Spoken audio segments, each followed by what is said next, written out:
오늘 우리가 함께 은혜 받으실 부활절 주일 말씀은 신약성경 요한복음 6장 38절에서 40절 말씀이 되겠습니다. 내가 하늘에서 내려온 것은 내 뜻을 행하려 함이 아니요 나를 보내신 이의 뜻을 행하려 함이니라. 나를 보내신 이의 뜻은 내게 주신 자 중에 내가 하나도 잃어버리지 아니하고 마지막 날에 다시 살리는 이것이니라. 내 아버지의 뜻은 아들을 보고 믿는 자마다 영생을 얻는 이것이니 마지막 날에 내가 이를 다시 살리리라 하시니라. 아멘. 설교 제목 먼저 함께 읽어보겠습니다. 부활 100% 믿어야 한다. 제 말씀 전하기 전에 제가 짧은 영상 하나 준비했는데 영상 보고 말씀 전하도록 하겠습니다.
오늘 이제 말씀을 통해서 다시 한번 매년 우리가 4월이면 부활절을 맞이하는데 다시 한번 정말 확실한 믿음의 확신을 이제 우리가 가져야 될 줄 믿습니다.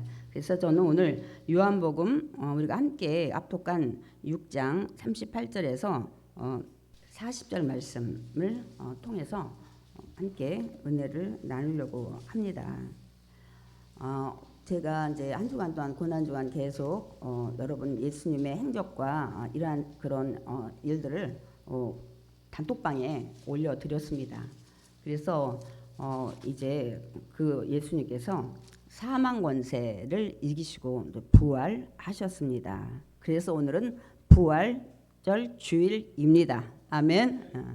또 오늘 감사하게 우리가 또 성찬 예배까지 겸하게 돼서 그 십자가의 고난도 다시 한번 상기하는 귀한 날이 된 것 같습니다. 이렇게 겹친 게 별로 없었던 것 같아요. 제 기억에는. 우리가 이제 그 부활 많이 들었는데 부활절도 믿지 않을 때도 계란을 또 얻어서 먹은 경우도 있는데, 그럼 부활이라는 뭐냐는 거예요. 우리는 부활하면 단순하게 생각해서 다 알 것 같아요. 이게 헬라어로 아나스타시스인데 무슨 뜻이냐면 다시 일어난다, 또 위로 다시 서다라는 뜻은 이렇게 가지고 있어요. 그러니까 죽었던 사람이 다시 살아난다는 거. 뭐 그렇지, 부활. 근데 단순한 죽었던 사람이 그 살아나는 정도가 아닙니다. 우리 보통 임종을 맞이했다가 또 며칠 있다 깨어나시는 분도 있잖아요. 숨이 멎었다고 그래서 심정지 돼서 죽었다고 했는데 또 다시 심장이 뛰시는 분도 있어요. 그거를 우리가 다시 죽었다 살아났다 그래서 그거는 부활이 아니고 그거를 우리는 소생이라고 그래요. 다시 살아났다. 그럼 부활하고 소생하고 뭐가 다르냐? 앞부분은 같아요. 숨이 멎었던 분이 다시 숨을 쉬기 시작하는 거예요. 그런데 숨만 쉬는 게 아니라 이제는 옛 우리 육체의 육신의 몸이 새롭게 변화되는 거예요. 그게 부활이에요. 완전히 새 생명으로 거듭나는 것이 부활입니다. 그러니까 멎었던 숨만 다시 이게 다시 쉬는 정도가 아니라 더불어서 우리 육신의 몸이 새 생명으로 완전히 새롭게 살아나는 것을 부활이라고 합니다. 그러니까 어떤 새 생명의 몸이냐면 이제는 썩지 않아요. 그 얘기 뭐냐면 죽지 않는 몸으로. 또 영광스러운 몸, 우리 욕된 몸, 우리 연약해서 죄도 짓고 정말 하지 말아야 될 것들, 가지 말아야 될 그런 길 가는 우리 육신의 삶이었는데 이제는 우리 몸은 그런 데를 가지 않고 그런 일을 하지 않습니다. 또한 강한 몸, 우리가 늘 육신적으로 살면서 힘든 게 뭐예요? 육신이 연약해서 아프고 노화로 힘들고 또 이러다 죽음을 맞이하고 이런 몸이 아니에요. 이제는 그런 아픈 몸이 아니고 이제는 영의 몸, 이제는 육의 몸이 아니에요. 육의 몸은 여러분 시간과 공간을 초월하지 못해요. 이게 무슨 말씀이냐면 우리가 육의 몸일 때는 여러분이 순간에 저쪽 교육관에 가서 있는다든지 그렇게 못 하시잖아요. 그러나 부활한 다음의 몸은, 예수님이 부활한 다음에 제자들이 문 닫고 두려워서 저녁 먹고 있을 때 그냥 문도 열지도 않고 스르륵 통과하듯이 여러분도 영의 몸으로 부활한 다음에는 그런 시간과 공간을 초월하는 그런 몸으로 변하는 거예요. 그러니까 부활은 우리가 죽었다가 이렇게 잠깐 살아나는 그 정도의 그런 소생하고는 전혀 질적으로 다릅니다, 여러분. 그 예수님이 그 부활을 먼저 첫 열매로 하셨다는 것입니다. 그러니까 이제 예수님이 지난주 제가 아까 말씀드렸듯이 한 주간 고난 주간에 그 이제 모든 일들 행적을 예루살렘 입성하면서 일어났던 일들을 단톡방에 다 매일 올려드리고 토요일까지 이제 올려드렸죠. 그래서 이제 토요일 날 어떻게 했어요? 금요일 날 오전 9시에 십자가에 못 박혀서 계시다가 오후 3시에 운명하셨습니다. 그렇게 하고 이제 그 시신이 치워지죠. 왜냐하면 유대인들은 다음 날 토요일이 안식일이기 때문에 절대로 그 부정한 것들이 그 시신이 나무에 매달려 있으면 안 돼요. 그래서 이제 예수님을 이제 죽었나 하고서 그래서 옆구리에 창을 찔리게 되신 거예요. 왜냐하면 다 이제 시신들 그 십자가에 매달렸던 사람들을 다 범죄자를 내리는데 이제 다리를 꺾으려고 빨리 이제 보니까 예수님은 이미 운명하신 것 같아서 죽었는지 그거를 확인하려고 옆구리에 창을 푹 찔러 보니까 그냥 물과 피가 다 쏟아졌다는 그것을 우리가 알 수가 있습니다.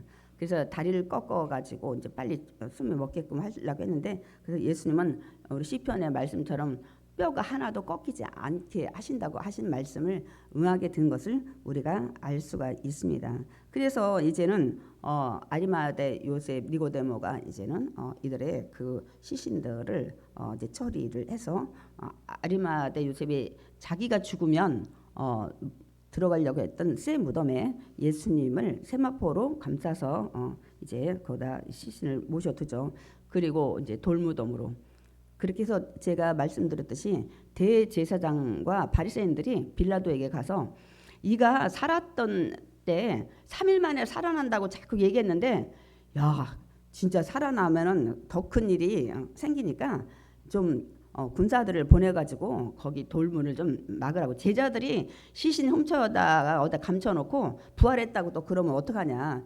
그래서 이제 빌라도에게 허락을 받고 경비병들을 이제 두 겹, 세 겹씩 거기를 문 앞에를 이제 돌문을 크게 그 막아놓은 다음에도 이제 삼엄하게 경비를 하는 걸 볼 수 있습니다. 그러니까 토요일 날은 예수님의 시신이 그 안에 무덤 속에 갇혀 있었습니다. 이제 죽은 상태로죠. 근데 이제 토요일 날은 아무도 찾아오지 않는 거예요. 이들이 안식일 날은 1km 이상은 움직이지 못하게 돼 있어요. 그러니까 쓸쓸하게 토요일 날은 무덤 앞에 경비병들만 지키고 있고 이제 하루가 지났습니다. 이제 그러나 안식일 그 토요일이 지난 이 다음 날 우리가 말하는 세상의 달력으로는 일요일이지만 우리는 지금 부활한 날이기 때문에 우리가 그 주님의 날이라서 우리가 주일을 지키는 겁니다. 그날 새벽에 일요일 날 막달라 마리아와 이제 다른 마리아 이제 여인들이 이제 예수님의 무덤을 찾아갑니다. 그런데 무덤을 막고 있던 그 돌이 굴려져 있는 거예요. 이들이 가면서 야 돌을 누구한테 굴려달라고 하지 염려를 했는데 이미 돌이 굴려져 무덤 문이 열려 있었던 것입니다. 그리고 거기에 천사가 앉아서 이 여인들에게 이렇게 말을 합니다. 우리 마태복음 28장 5절 6절 함께 읽어보겠습니다. 천사가 여자들에게 말하여 이르되 너희는 무서워하지 말라. 십자가에 못 박히신 예수를 너희가 찾는 줄을 내가 아노라. 그가 여기 계시지 않고 그가 말씀하시던 대로 살아나셨느니라. 와서 그가 누우셨던 곳을 보라. 들여다보니까 머리 쌌던 두건 또 이 시신 쌌던 이 세마포가 이게 개켜져서 있다는 것을 이제 또 복음서 중에 또 다른 곳에는 기록이 되어 있습니다. 여러분 예수님의 부활 이 부활이 우연히 일어난 사건일까요? 어떻게 하다가 하나님의 아들이니까 뭐 기적도 많이 베풀었으니까 살아났나 보지. 그래서 우린 지금 그거를 기념하나 보지. 혹여나 이렇게 생각하시고 계신 분은 안 계신가요?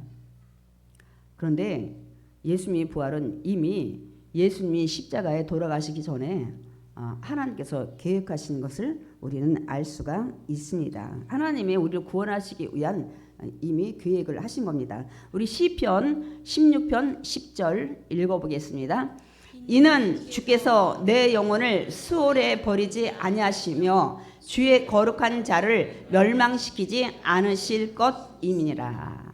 하나님께서 이미 뭐라고 말씀하시냐면 예수님의 그 죽음 그대로 방치해서 버려둬 주지 않고 부활하실 것 수월에 버려두지 않는데요. 그러니까 잠깐은 며칠은 죽을지 모르지만은 다시 일으키신다는 것을 이미 시편 기자를 통해서 예언한 것을 말씀하고 있습니다. 또 이사야 53장도 있는데 제가 그 말씀은 준비를 안 했습니다. 그러니까 또 예수님 자신께서도 십자가에서 죽으시기 전에 비유나 상징으로 부활한다는 걸 말씀하셨고 또한 직접적으로도 3번씩이나 그 말씀을 하셨습니다. 우리 요한복음 2장 19절 이 비유를 한 말씀 먼저 읽어보겠습니다. 너희가 이 성전을 헐라 내가 사흘 동안에 일으키리라. 이 성전이 누구예요? 예수님의 몸을 말씀하고 있죠. 또 마태복음 12장 40절도 읽겠습니다. 요나가 밤낮 사흘 동안 큰 물고기 뱃속에 있었던 것 같이 인자도 밤낮 사흘 동안 땅속에 있으리라. 많은 유대인들이 예수님을 메시아로 믿지 않을 때 하늘에서 네가 자꾸 왔다고 하나님 아들이라고 하는데 그럼 표적을 보여달라. 뭐 죽은 사람도 살리고 뭐 아픈 자도 뭐 고치곤 했지만 더 큰 표적 좀 보여달라고 할 때 예수님이 하신 말씀이에요. 내가 이제 보여줄 건 딱 하나다.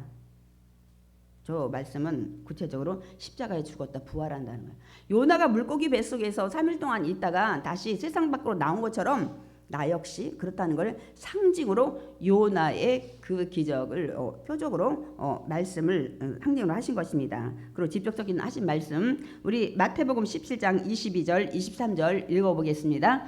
갈릴리에 모일 때 예수께서 제자들에게 이르시되 인자가 장차 사람들의 손에 넘겨져 죽임을 당하고 제3일에 살아나리라 하시니 제자들이 매우 근심하더라. 아니 제자들도 갑자기 정말 절대적으로 자기 직업을 다 내팽개치고 따라다니는 예수님이 갑자기 죽는다는 것도 너무 충격적이었고 그 다음 말은 들리지도 않는 거예요.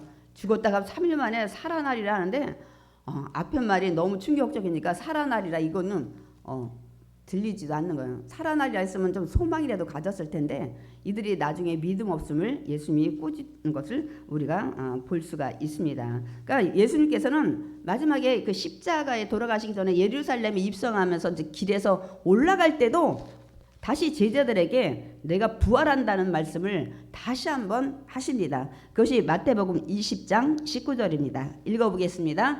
이방인들에게 넘겨주어 그를 조롱하며 채찍질하며 십자가에 못 박게 할 것이나 제3일에 살아나리라. 마지막 고난 받으시기 그 전에 올라가면서도 마지막 미리 제자들이 실망할까봐 나 살아날 거야 이렇게 말씀을 했는데 아무 제자도 믿지 않았습니다. 여러분 그러니까 예수님의 부활은 절대 우연히 일어난 사건이 아니에요. 이미 시편 기자를 통해서 하나님이 말씀하셨고 예수님도 십자가에 죽으시기 전에 이미 자신에 대해서 비유나 상징이나 직접적으로 이렇게 여러 번 부활에 대해서 말씀하신 겁니다. 그러니까 하나님께서 이미 계획하신 것이고 그 하나님의 뜻에 절대 순종하면서 이 십자가의 길을 예수님께서 가신 것입니다. 그리고 그 뜻대로 부활하신 것입니다. 그래서 우리가 그걸 확실히 아는 것이 마태복음 26장 42절 읽겠습니다. 내 아버지여 만일 내게 마시지 않고는 이 잔이 내게서 지나갈 수 없거든 아버지의 원대로 되기를 원하나이다. 십자가의 길이 아버지의 원, 아버지의 뜻이었구나 하는 것을 우리가 확실히 알 수가 있습니다. 그럼 우리가 매일 부활절을 이렇게 4월달 되면은 이렇게 많이들 이렇게 헌신하고 드리고 우리가 기념하면서 오늘도 전 교단을 초월해서 여의도에서 오늘 4시에 초교파로 부활절 예배를 드리죠. 이 부활이 우리에게 왜 이렇게 매우 중요한 거냐는 거예요, 여러분. 첫 번째, 부활이 있음으로 말미암아 우리는 죽으면 끝나는 줄 알았는데 죽음 이에도 생명이 영생이 있다는 것을 증거하기 때문입니다. 아멘. 아니 죽은 다음에 그 다음에 영생이 없다면 살아날 부활 그 필요가 없습니다, 여러분. 그러나 예수님을 통해서 다시 살아났다는 것은 살아가는 그 영생의 삶이 있다는 것을 부활을 통해서 알려주셨기 때문입니다. 아멘. 우리 요한복음 11장 25절 읽겠습니다.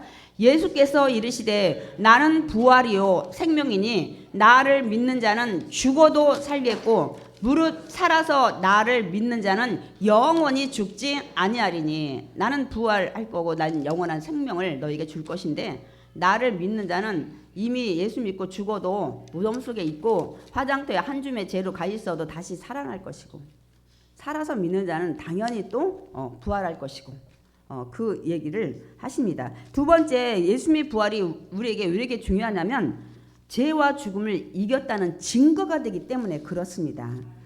우리 고린도전서 15장 17절 읽겠습니다. 그리스도께서 다시 살아나신 일이 없으면 너희 믿음도 헛되고 너희가 여전히 죄 가운데 있을 것이요. 저 말씀을 많이들 몰라요. 우리는 예수님이 십자가에 죽으신 걸로만 많이 거기서 믿음이 끝납니다. 나의 죄를 대속하기 위해서 십자가에 내 대신 죽으셨다. 근데 여기서 부활하지 않으면 오늘 분명 고린도전서에 말씀하고 있습니다. 죄가 여전히 그냥 있을 거라요. 죄를 대신해서 사망을 하셨을지 모르지만은 그 몸이 영화로운 몸은 부활해야 사망 권세를 이겨서 우리도 육신의 사망은 올 줄 모르지만 영의 사망이 오지 않아서 영원히 사는 영생을 누리기 때문입니다. 그러니까 예수님이 부활이 있었기에 사망이 지나갔구나. 사망을 이기셨구나. 이기신 예수님을 믿는 자는 다시 사망이 없구나. 이거를 부활을 통해서 알려주셨기 때문에 부활이 굉장히 중요한 것입니다. 세 번째는 또 하나, 우리 믿는 예수님을 믿는 우리도 부활한다는 증거가 예수님이 부활을 통해서 알 수가 있기 때문입니다. 그걸 어떻게 하는지 우리 고린도전서 15장 20절 읽어보겠습니다. 이제 그리스도께서 죽은 자 가운데서 다시 살아나사 잠자는 자들의 첫 열매가 되셨도다. 여러분, 사람이 죽으면 영원히 죽은 게 아니에요. 성경에는 다 잠잔다고 했어요. 다시 부활하기 때문에. 제가 언젠가 얘기했죠. 믿는 자만 부활하는 게 아니에요. 믿지 않는 자도 부활해요. 근데 믿는 자는 영생을 사는 천국에 가는 살기 위한 부활이지만 믿지 않는 자도 다 지금 죽었지만은 다시 부활해서 백보자 심판 앞에 서서 영벌을 받아요. 영원히 고통당하며 사는 삶을 살기 위해서 다 부활해요, 여러분. 많은 분이 믿는 자만 부활해서 천국 가는 줄 알아요. 믿지 않는 자도 부활해요. 그래서 심판받고 그 다음에 그들이 가는 곳은 전혀 다른 영벌, 고통에 유황불이 꺼지지 않는 지옥에 가는 그거 있기 때문에 둘 다 부활합니다. 그래서 예수님은 뭐의 그 부활의 첫 열매가 됐냐면 영원히 사는 영생의 부활의 첫 열매. 첫 열매. 열매가 나무에 첫 열매가 맺으면 그 다음 두 번째 다음에 열릴 수 있다는 것을 보여주신 겁니다. 아멘이십니까? 그래서 우리는 예수님을 우리가 믿을 때 우리도 부활을 하게 되는 것입니다. 그래서 요한복음 6장 오늘 39절 오늘 본문의 말씀이었는데요. 다시 한번 읽어보겠습니다. 나를 보내신 이의 뜻은 내게 주신 자 중에 내가 하나도 잃어버리지 아니하고 마지막 날에 다시 살리는 이것이니라.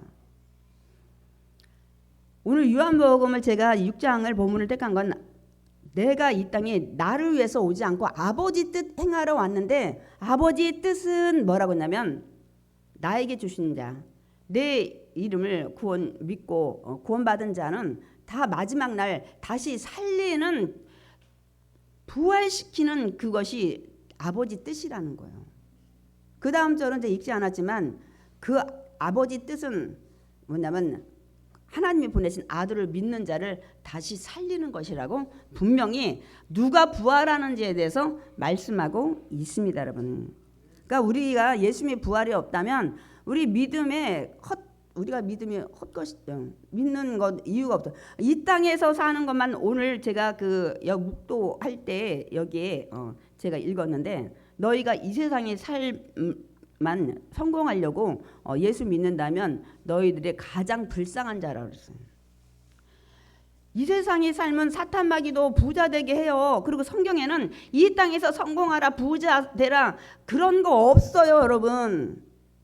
제가 주중에 말씀드렸어요. 성경에는 이 땅에서 너희들 예수 믿고 빛과 소금 넣고 거룩해라. 나가서 예수님을 증거하고 우리가 하나님의 아들이라는 것. 이거 나타나야지. 여기서 뭐 삼신한테 빌다시피 뭐 사업 잘 되라, 뭐 공부 잘해라, 뭐 명문대 가라, 뭐 집 사라 이렇게 하는 그 신앙생활은 여기 성경에 한 마디도 없어요, 여러분. 그게 목적이라는 것이. 이거는 제가 말씀드린 거는 부수적으로 다 와요. 먼저 그의 나라와 그 의를 구하라. 너희가 하나님 하신 말씀을 지켜 행하라. 그리하면 너희가 지금 구하는 모든 것들을 더하여 주리라. 들어가도 복을 받고 나가도 복을 받고. 이 축복을 분명히 말씀하셨어요. 그러니까 먼저는 하나님 나라에 내가 구성원이 되어야 돼요. 믿는 하나님의 자녀로 거듭나야 되는 줄 믿습니다. 그 다음에 따라오는 거는 하나님의 자녀이기 때문에 하나님이 이 땅에 부동산을 다 가지신 하나님께서 여러분을 굶기지 않으십니다. 사랑하는 자녀이기 때문에 부자 아버지이시기 때문에.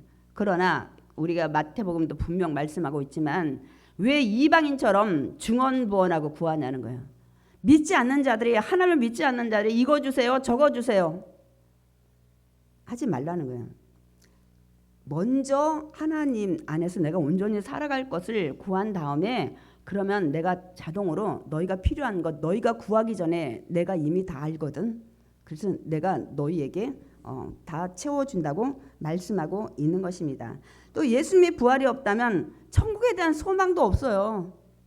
그래서 아까 이 땅에 대한 소망만 가지고 사는 자는 여기 오실 필요 없어요. 저 성황당에 가서도 되고 저기 점치는 데 가서 뭐 축복을 받든 또 무당을 불러서 굿을 하시든지 하시면 됩니다. 그게 아니에요. 우리가 이제 부활이 있기 때문에 우리 신앙 자체가 부활이 없다면 의미가 없어요. 이 땅의 삶의 성공과 부를 위한 거라면 신앙 자체의 의미가 없습니다, 여러분. 우리 신앙 자체는 그것 때문에 예수를 믿는 것이 아니기 때문입니다. 그뿐만이 아니라 다시 오실 예수님 기다릴 필요 없어요. 우리 예수님 왜 기다려요? 제주님은 우리가 아까 제가 말씀했듯이 여러분 이제 욕된 몸이 아니라 썩을 몸이 아니라 아플 몸이 아니라 안 아프고 죽지 않고 이런 몸으로 변화되기 때문에 그 예수님이 기다리는 거 아니에요. 저는 솔직히 많이 기다려요. 저는 엄마가 노산해가지고 몸이 연약해가지고 매일 그냥 칠남매 중에 자주 아프고 여러 가지가 연약하다 보니까 막 다시 태어나고 싶은 거예요. 건강한 몸으로. 그러면 열심히 살기도 하고 또 사역도 더 열심히 하고 그래서 주님 오는 걸 더 기대해. 다른 것보다 죽을 몸 막 이런 거 그런 것보다는 아프지 않을 몸 태어난다고 하니까 저는 유난히 예수님의 재림을 좀 기다립니다. 자녀들의 믿음 때문에 아직 하나님이 저를 데려가지 않는 걸로 좀 생각은 하고 있는데 기도할 것도 많고 그러니까 왜냐하면 부활해서 천국 가기 때문에 근데 예수님 부활이 없으면 그 소망을 할 필요 없어. 천국도 얘기할 필요도 없어. 아니 뭐 다시 살아나지 못하는데 어째 천국 가요? 제가 아까 이제 좀 이따 이제 말씀드릴 거예요. 그러나 우리에게 부활이 있기 때문에 어떻게 해요? 우리가 믿음 생활을 하는 거예요. 지금 믿음 생활 잘 살려고 병 고치려고 하는 게 아니고 부활이 있기 때문에 해야 돼요. 아멘이십니까? 천국에 대한 소망도 갖게 되는 거예요. 부활이 있기 때문에 우리가 부활해서 어디 가냐면 천국 가기 때문에 천국에 대한 소망을 갖게 되고 또 부활이 있기 때문에 신앙생활 하는데 힘들어도 참고 이기고 가는 것입니다. 아멘. 이렇게 신앙이 질적으로 달라지셔야 돼요. 한 가지 제가 분명히 말씀을 드립니다. 이런 얘기를 들으셨는지 모르겠어요. 여러분 제가 부활 안 한다? 저 천국 못 가요. 이유가 뭘까요? 내가 여러분을 예를 들려고 했는데 여러분 기분이 안 좋을 것 같아. 제가 부활 못 한다. 전 천국 못 가요. 가고 싶어도 아무리 용을 써도. 이유가 뭘까요? 천국은 거룩한 자가 가는 거예요. 하나님이 계신 곳이에요. 그러나 내가 부활할 때 영화로운 몸, 아까 영의 몸으로 변한다고 했잖아요. 욕된 몸이 아니라 신령한 몸으로 변해야 되는데 내가 부활 안 하면은 나는 여전히 육신의 몸, 죄의 몸, 약한 몸, 범죄를 잘 저지르고 이 시기 질투하고 제가 잘 삐지고 변하고 이런 몸으로는 절대 거룩한 곳 그곳에 갈 수가 없기 때문에 그래서 제가 여러분도 마찬가지예요. 부활 안 하면 여러분 저 천국에 아픔도 슬픔도 이별도 애통하는 것도 곡하는 것도 죽음도 없는 우리 계시록 21장에 하나님이 거기에서 여러분 기다리고 눈물을 씻어주는 그곳에 갈 수가 없습니다. 부활을 못하면 예수를 먼저 믿어야죠. 예수 믿어도 죄를 진다고 했죠. 우리가 두 가지 가지고 있기 때문에 우리 예영이 보영이도 부활을 못하면 천국 못 가요. 엄마는 가도. 우리가 이거 확실히 알아야 돼. 그러니까 예수님 우리가 이것을 그러니까 부활을 다 하셔야 돼. 아멘이십니까? 그러니까 우리는 반드시 다 부활해서 영의 몸이 돼야 돼. 영의 몸 안 된 상태에서는 죽었다 깨내도 천국 못 가요. 육의 몸이기 때문에 영의 몸으로 거룩한 몸으로 변해야 되기 때문에 그렇습니다. 그러면 누가 부활하냐는 거예요. 이 부활하는 사람의 자격이 누구냐는 거예요. 예수님을 나의 구원자로 믿는 자입니다. 아멘. 예수님이 나의 죄를 위해서 십자가에 죽으시고 부활했다는 걸 믿는 자가 부활할 자격이 주어집니다. 아멘. 우리 요한복음 3장 16절 읽겠습니다. 하나님이 세상을 사랑하사 독생자를 주셨으니 이는 그를 믿는 자마다 멸망하지 않고 영생을 얻게 하려 하심이라. 그러니까 그를 믿는 자마다, 하나님이 주신 독생자를 믿는 자마다 뭐라고 말씀하고 있습니까? 멸망하지 않고 지옥 가지 않고 영생을, 천국의 삶을 얻게 된다는 조건을 말씀하고 있어요. 그러니까 예수님을 믿어야 된다는 거예요. 이게 다시 확실히 말씀드리면 요한복음 오늘 6장 40절에도 그 말씀하고 있습니다. 읽겠습니다. 내 아버지의 뜻은 아들을 보고 믿는 자마다 영생을 얻는 이것이니 마지막 날에 내가 이를 다시 살리리라. 앞에 말씀도 그랬고 뒤에 말씀도 그렇고 아들을 믿는 자마다, 예수님을 믿는 자마다 다시 살릴 거다는 거예요. 예수님께서 부활시킨다는 거예요. 그러니까 믿어야 돼요. 나 부활하고 싶다면 믿으셔야 돼요. 제가 오늘 다른 적으로 말씀드립니다. 나 예수님이 나 위해 십자가에 죽었다는 건 난 안 믿어지고, 내가 부활이 안 믿어지면 여러분 내내 작정 기도하셔야 돼요.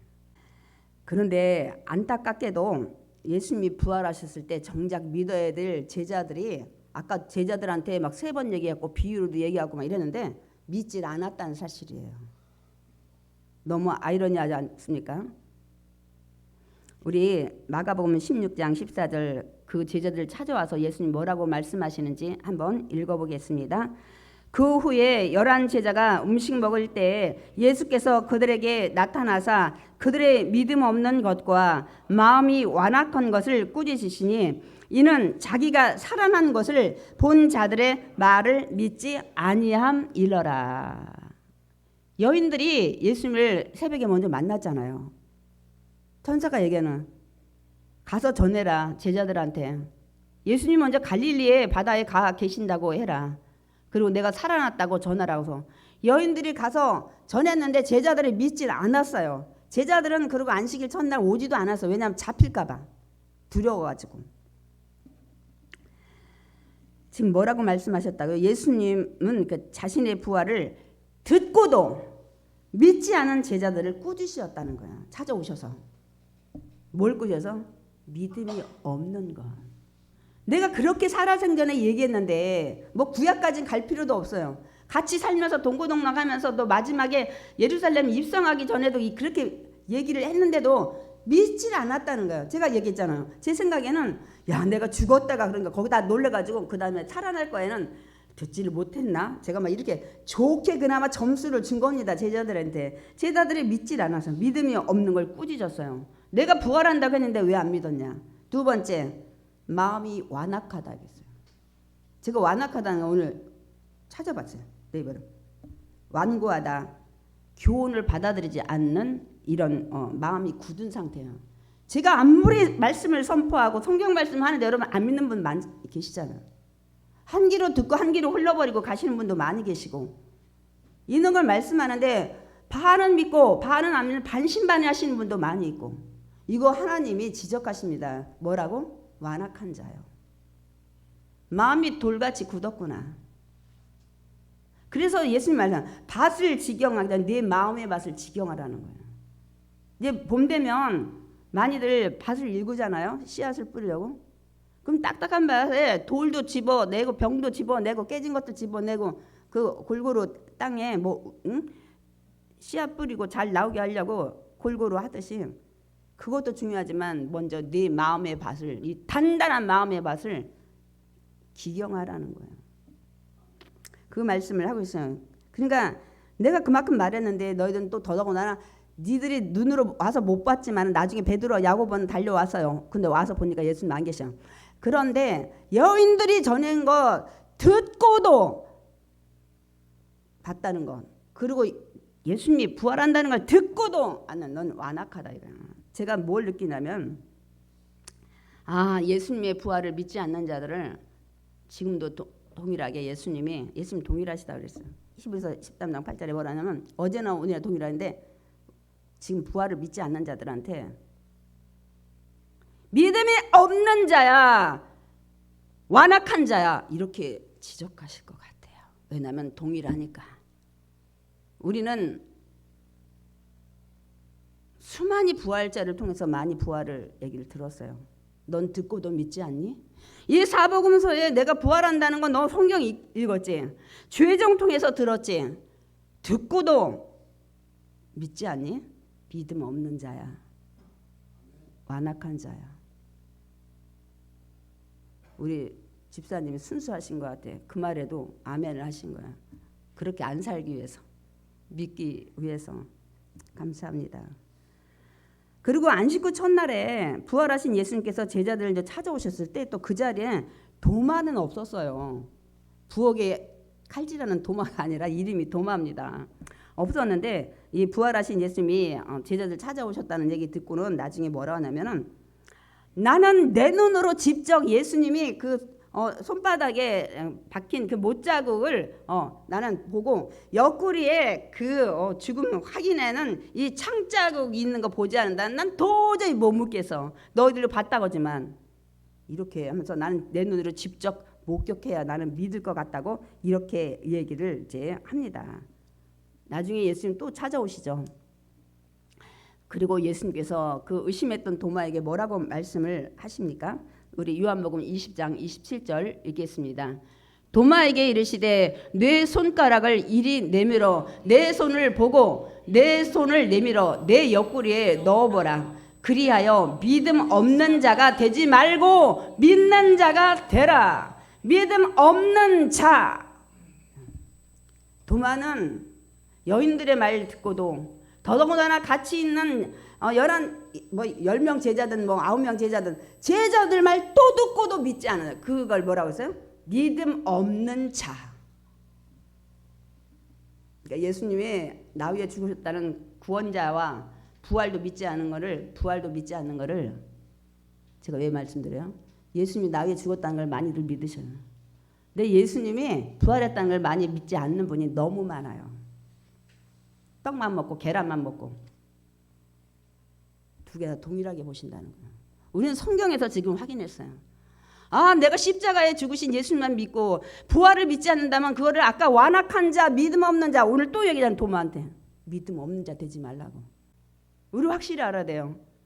내가 예수님이 나의 구원자라면 난 지금까지 믿고 신앙생활 했는데 부활은 지원자는 일어났으니까 일어날 수도 있고 일어났다고 부활하셨다니까 믿고 이거 확실히 안 믿으면 믿음 없는 자라고 하나님이 낙인 찍으십니다.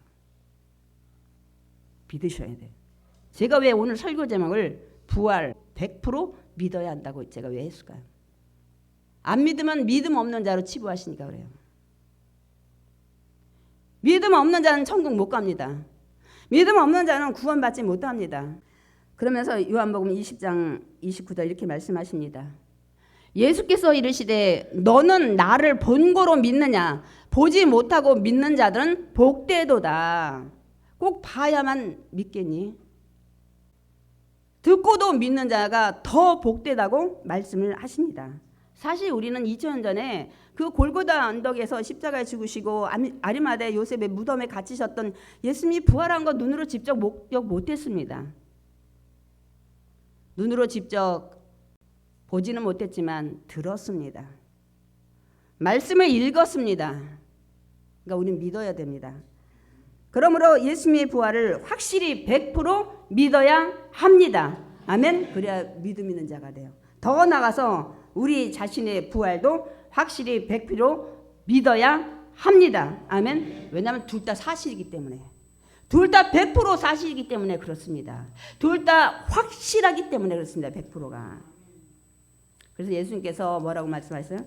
부활을 믿는 자들에게 복되다고 이제 말씀을 하셨잖아요. 우리 모두 예수님의 그 부활, 나의 부활을 믿는 복된 자가 다 되기를 축원드립니다. 아멘.